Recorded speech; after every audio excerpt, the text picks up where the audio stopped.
ಶಾಲ್ನಳಿ ನದಿ ಶ್ರೀಮದ್ ವಾದಿರಾಜರ ತಪೋವನ ಭೂಮಿ. ಇಲ್ಲೇ ಹಯಗ್ರೀವ ಮೃತ್ತಿಕಾವನ್ನು ತಯಾರಿಸುವ ಜಾಗ. ಇಲ್ಲೇ ವಾದಿರಾಜರು ತಪಸ್ಸು ಮಾಡಿ ಹಯಗ್ರೀವರು ಒಳ್ಳಿರೋ ಜಾಗ ನೋಡಿ ಎಷ್ಟು ಚೆನ್ನಾಗಿದೆ.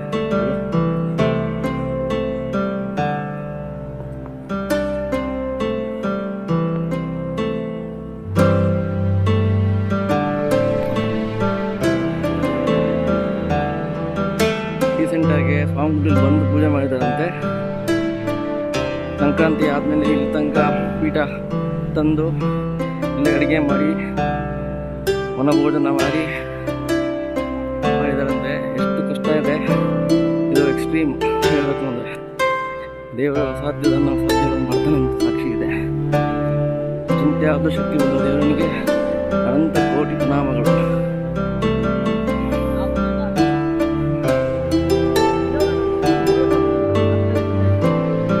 ಏನು ಹೌದು, ಅಲ್ಲಿದೆ. ಇಲ್ಲಿ ತೋರಿಸಿದೆ. ಹೌದಾ? ನಾನು ಹೋದ ಬಂದಿದ್ದ, ನಾವು ಹೋದ ವರ್ಷ ಬಂದಿದ್ದೆ. ಇಲ್ಲ, ಹೆಂಗೆ ಚಿಂತೆ ಆಗತ್ತಪ್ಪ ಕಲ್ಲೆಲ್ಲ.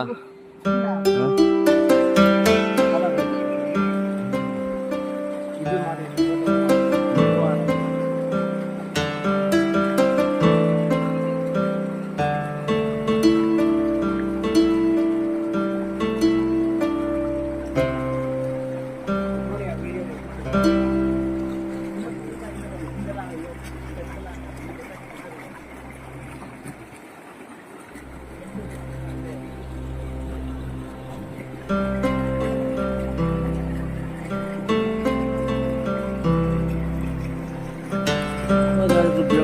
Raja